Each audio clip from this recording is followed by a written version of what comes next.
こんにちは、トバログです。ちょっと前にこの部屋のルームツアー、僕の書斎ですね。僕が普段作業をしている部屋のルームツアーをしたんですけど、その動画が結構好評いただいて、おかげさまでたくさんの人に見ていただけました。で、結構最近よく言われるのが、この作業環境のルームツアーだけじゃなくて、リビングとかキッチン周りもちょっと見てみたいということをね、結構いただくんですよ。なので今回はキッチンと、あとリビングの方のルームツアーをしていこうと思います。はい、こちらが僕が普段生活をしているリビングルームと、あとは、キッチンですね。キッチンルームです。僕は賃貸のアパートに暮らしてるんですけど、この部屋は一応 2LDK の間取りになっていて、で、一番奥に見えるのが前に紹介した書斎ですね。書斎ルームがあって、その手前に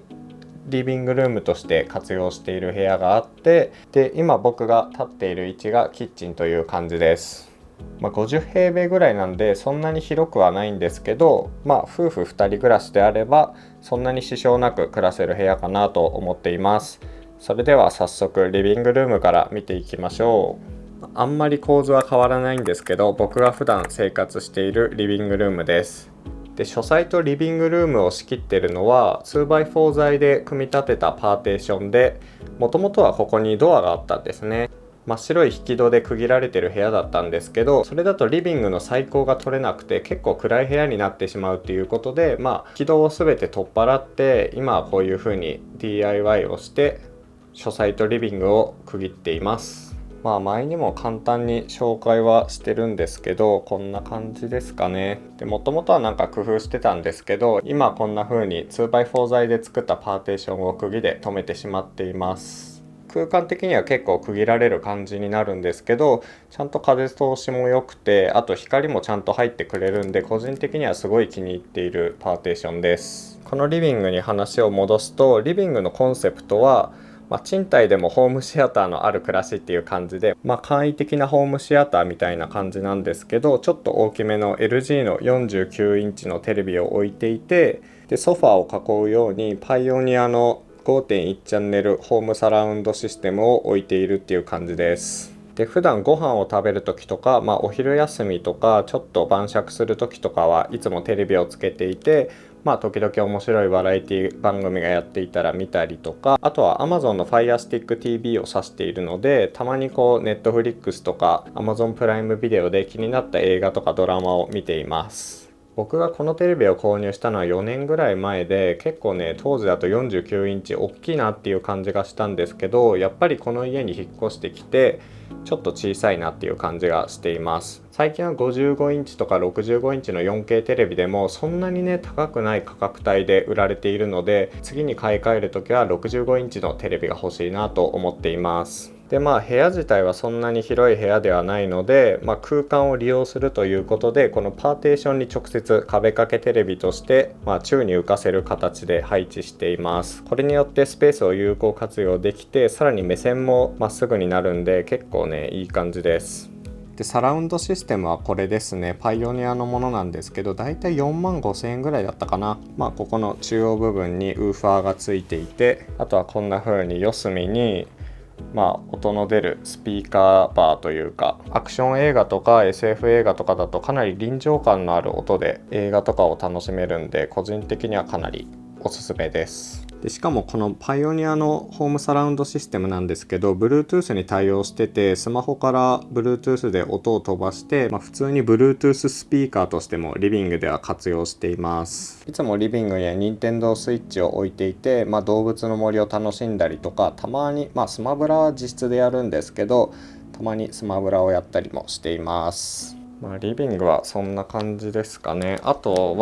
あとは結構緑のある暮らしも好きなので、背景のこのパーテーションのナチュラルウッドな感じと合わせるように、こういう風に生きている観葉植物をいつも置いています。意外と観葉植物でもこういう風にね成長がわかるんで結構面白いですね。ちょっと視点を変えてみるとこれですね。いつも座ってるのはこの IKEA の2人用のソファーです。もともとはもう少し小さめのソファーを使ってたんですけど、それが結構ボロボロになってきてしまったので、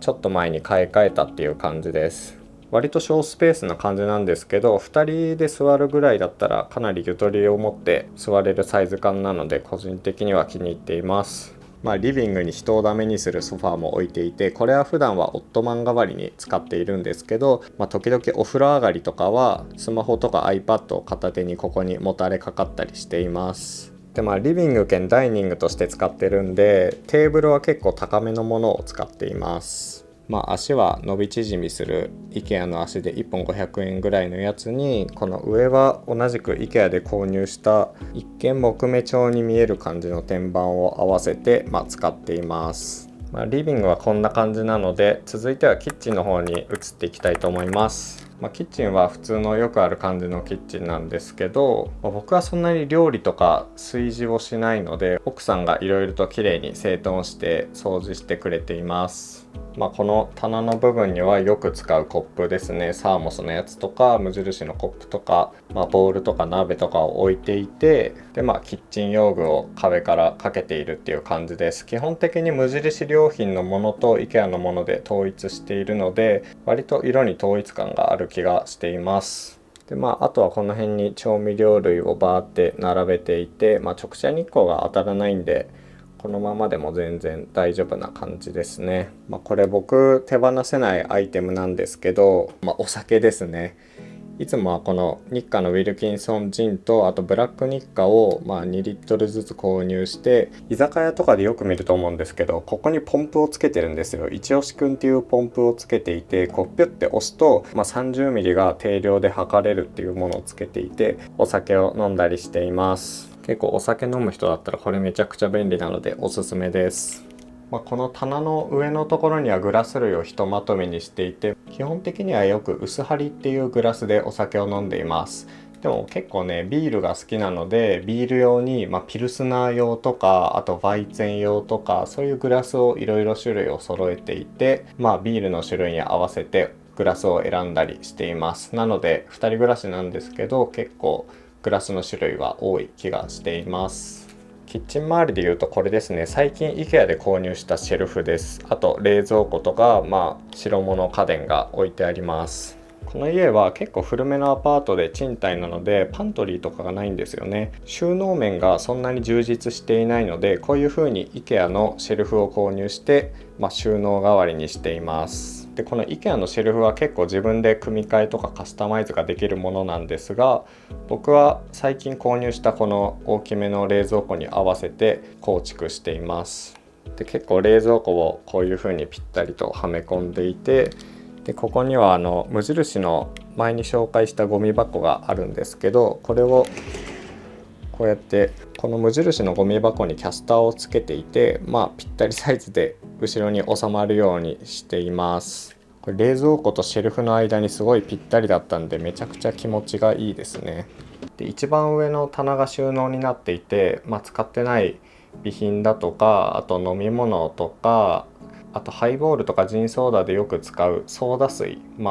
炭酸水を上に置いたりしています。で棚の右側には白物家電を置くようにしていて、で手前がキリンのビールサーバーですね。家庭用のビールサーバーホームタップってものをサブスクリプション契約をしていて、毎月4リットルほど IPA とかそういうビールが届くようになっています。で毎日飲めるわけではないんですけど、ちょっと頑張った日とか疲れた日とかは、ご褒美がてらこれでビールを飲むようにしています。でちょっと前に購入したものでいうと、バルミューダのオーブントースターですね。朝はパンを焼いたりマフィンを焼いたりするので、このバルミューダのオーブントースターがかなりいい仕事をしてくれています。なんとなくこの棚の雰囲気というか佇まいが IKEA のシェルフのウッディな感じとホワイトな感じの色調で結構おしゃれな気がします。この棚には電子レンジとか炊飯器があって、でこの IKEA のシェルフの下にはまた別のシェルフを置いてるんですね。でそこにこう収納で困っていた、カップラーメンとか備蓄している食品とか、あと調味料とか、そういうものを無印のファイルボックス、収納ケースみたいなものに入れて収納しています。こういうキッチン周りの備品とか、カップラーメンとかもそうなんですけど、結構ねやっぱり雑多な感じになっちゃうんですよね、そのまま入れておくと。なので我が家では無印良品の収納ケースに全部収納して、視覚的にノイズがないようにしています。かなりすっきりとした印象になるので、こういうファイルケースとか収納ボックスを使うのはかなりおすすめです。キッチン周りで言うと、あとは朝コーヒーを飲むためのドルチェグストっていうものを置いていたりとか、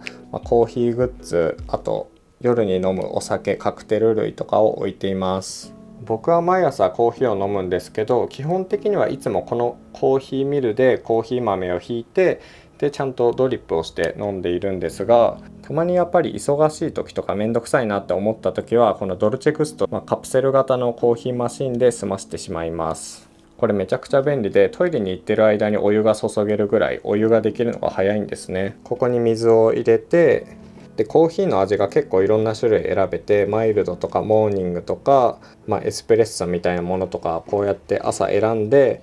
こういう風に取ってで、朝はこのドルチェグストにカプセルを入れてガーって30秒ぐらいですぐコーヒーが出来上がるのでかなり便利です。このネスプレッソのドルチェグストなんですけど、僕社会人の1年目ぐらいなんでもう5年ぐらい愛用しています。それで本体がだいたい3000円とか4000円ぐらいで、カプセルが1個50円とかなんで、コンビニでコーヒーを買うよりも安いんですよね。でしかも美味しいコーヒーがすぐ出来上がるっていうので重宝しています。これはバルミューダのコーヒーを注ぐためのケトルです。でこっち側にお酒があって、一番最近購入したものだとこれですね。日課のカフェジンっていうのは結構苦めでジントニックに合うっていうことで気になって購入してみました。これだいたい5000円ぐらいだった気がします。で最近はジンにハマってるんで、こういうロックとか、あとはオーストラリアのメルボルンで有名なクラフトジンとかをラインナップしていて、